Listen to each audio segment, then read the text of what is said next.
السلام علیکم ورحمۃ اللہ وبرکاتہ۔ جب حضرت نوح علیہ السلام کشتی بنا رہے تھے تو ایک مومنہ بوڑھی عورت روز اللہ کے نبی کے پاس اپنی گٹھڑی لے کر آتی اور کہتی، اے اللہ کے نبی، کب کشتی روانہ ہوگی؟ حضرت نوح علیہ السلام فرماتے، ابھی دیر ہے۔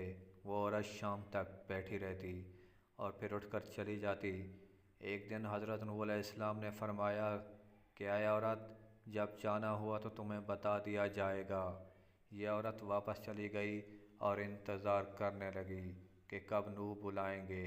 اس دوران عذاب آ گیا اور کشتی روانہ ہو گئی، لیکن حضرت نوح علیہ السلام نے اس عورت کو نہ بلایا۔ ظاہری طور پر نوح کو اس کو بلانا بھلا دیا گیا۔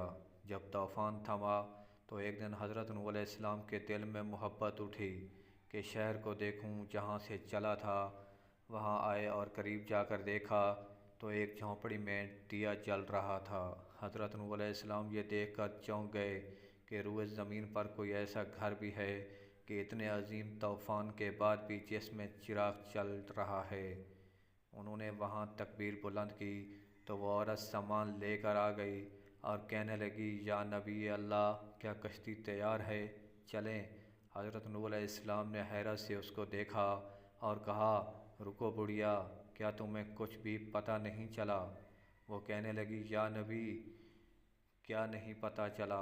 کہا، اتنا بڑا سیلاب آیا، بارش آئی، تمہیں کچھ بھی پتہ نہیں چلا؟ بڑھیا کہنے لگی، یا نبی اللہ، بس ایک دن بادل گرجے تھے اور کچھ ہلکی سی پھوار پڑی تھی۔ حضرت نوح علیہ السلام حیران ہو کر آسمان کی طرف دیکھنے لگے اور کہا، میرے اللہ، یہ کیا ماجرا ہے؟ اللہ تعالیٰ نے حضرت نوح علیہ السلام پر وحی بھیجی کہ اے میرے پیارے نبی، اس عورت کے دل میں چونکہ تمہاری محبت تھی اور تم نے اسے پابند کر دیا تھا، اور چونکہ تمہارا اس سے وعدہ بھی تھا کہ نجات کی کشتی میں اسے لے جاؤ گے، تب جب کہ تم نے اپنا وہ وعدہ پورا نہیں کیا، لیکن اے نوح علیہ السلام، میں تو تمہارے وعدے کا ذمہ دار تھا، اس لیے میں نے اس بڑھیا تک عذاب پہنچنے ہی نہیں دیا۔ ماشاءاللہ، سبحان اللہ۔